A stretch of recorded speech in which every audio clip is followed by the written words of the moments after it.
Fire insurance is how much? No way! Today I'm here with Cyndy Silva, a top producer here in the greater Sacramento area. And fire season has started early here in California. So I've invited Cyndy to tell us a little bit more about knowing about fire insurance on your country properties. Yes, so as we know, fire insurance started here early in California, so knowing whether a home is in a fire zone or not is very important.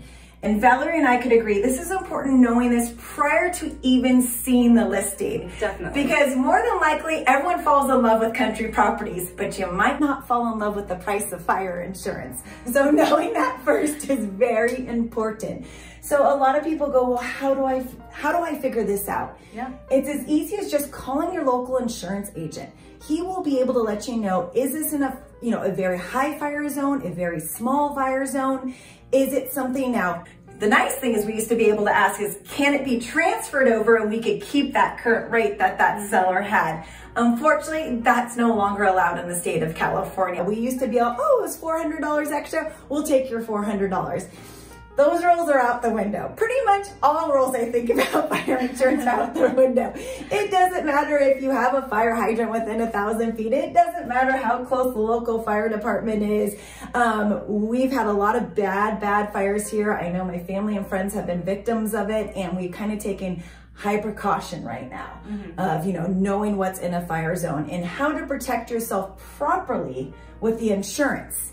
Because homeowners insurance does not protect you from fire insurance. Yes, definitely. Yeah. So you mentioned there's homeowners insurance, there's also fire insurance, and a wraparound policy to cover any damage that comes from a fire as well. Yes. Yeah. So that's 3 sources you actually need. So of course you need your normal fire, homeowners, excuse me. Then the fire insurance, but the fire insurance doesn't protect the assets that got burnt, that were water damaged. You need that wraparound policy so you make sure everything is covered if there was a devastation in your neighborhood. And then tell us a little bit about CAL FIRE and the resources that they have as well. Yes, so if you are wondering, how can I currently protect my home?